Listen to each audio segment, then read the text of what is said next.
दोस्तों नमस्कार दोस्तों।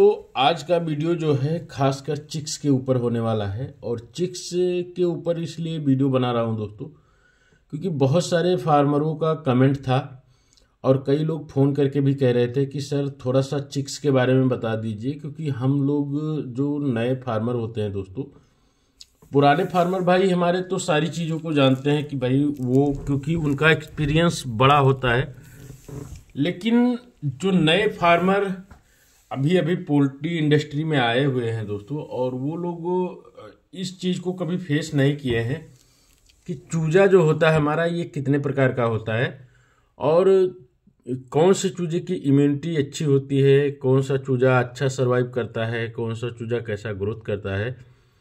तो इसके ऊपर वीडियो है दोस्तों, आप लोग जरूर देखिएगा इस वीडियो को। सबसे पहले दोस्तों कॉब जो ब्रीड होता है यानी जो चिक्स होता है दोस्तों, ये दो प्रकार का होता है। दो प्रकार का दोस्तों, एक होता है कॉब ब्रीड और दूसरा होता है non cob breed.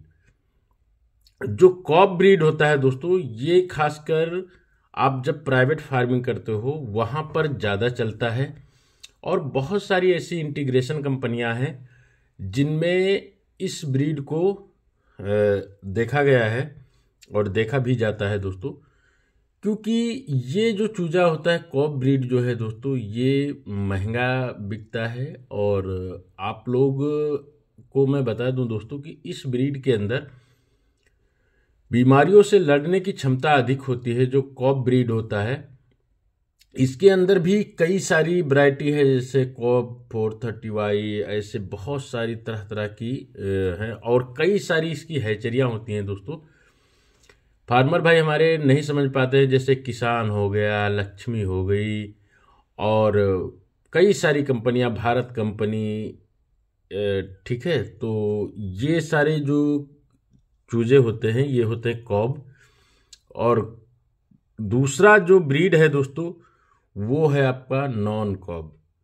Non cob में कई सारी ब्रीड्स हैं दोस्तों, जैसे आपका जो सुगना कंपनी से इंटीग्रेशन करते हैं उन लोगों को मालूम होगा कि उनको जो चूजा मिलता है दोस्तों उसको वो हार्वर्ड चिक्स होता है। हार्वर्ड चिक्स दोस्तों, ये चिक्स खासकर इंटीग्रेशन में दिया जाता है और इसके अंदर दोस्तों थोड़ी सी इम्यूनिटी की कमी होती है। और सबसे पहली चीज दोस्तों, इसका ना वेट कॉब चिक्स की अपेक्षा कम होता है। इसके बाद दोस्तों एक होता है रॉस, जो नॉन कॉब के अंदर आता है। नॉन कॉब ब्रीड के अंदर ही रॉस ब्रीड भी आता है दोस्तों। और रॉस ब्रीड जो है ये ब्रीड खासकर दोस्तों, जैसा कि मुझे मैंने जो चीज़ पढ़ा है, मैंने जो चीज़ देखा है, ये रशियन ब्रीड होता है दोस्तों। तो ये ना गर्मियों के मौसम में इसको मेंटेन करने के लिए, क्योंकि ये गर्मी को झेल कम पाता है दोस्तों, गर्मी के महीने में इसमें कई सारी डिजीज आती है और अगर इसको सही से ट्रीटमेंट दिया जाए, सही से मैनेजमेंट दिया जाए, तो ये चूजा भी बहुत ही अच्छा सरवाइव करता है गर्मी के मौसम में। और ठंडी में तो ये खासकर बहुत ही बेहतर परफॉर्मेंस देता है।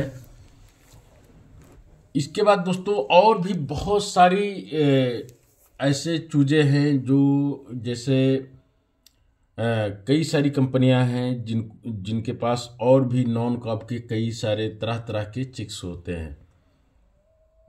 बात यह आती है दोस्तों कि कॉब और नॉन कॉब में खास अंतर जो है वो है कि आपका जो कॉब ब्रीड होगा इसका वेट 45 ग्राम तक होता है और उसके ऊपर भी होता है, और जो नॉन कॉब होता है दोस्तों इसका वजन जो है थोड़ा सा कॉब की अपेक्षा कम होता है।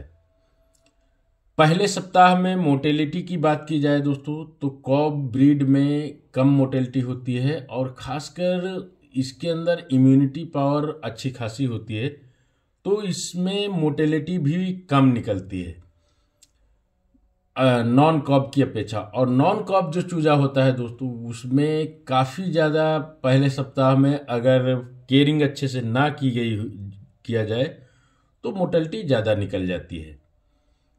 कॉब ब्रीड में जो ये देखा जाए कि लास्ट टाइम पे वेट किसका अच्छा रहता है, तो वेट लगभग दोनों का सेम आता है दोस्तों।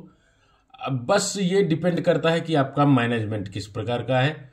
अगर आपका मैनेजमेंट अच्छा रहा तो कॉब ब्रीड और नॉन कॉब ब्रीड ये दोनों बहुत ही अच्छी तरह से ग्रोथ लेते हैं, बशर्ते आपको शुरुआत में जो इम्यूनिटी की कमजोरी होती है, इम्यूनिटी की कमी होती है, उसको अगर आप पकड़ लेते हैं समय पे तो आप बहुत ही अच्छे से इस दोनों चूजे को सरवाइव करा सकते हैं।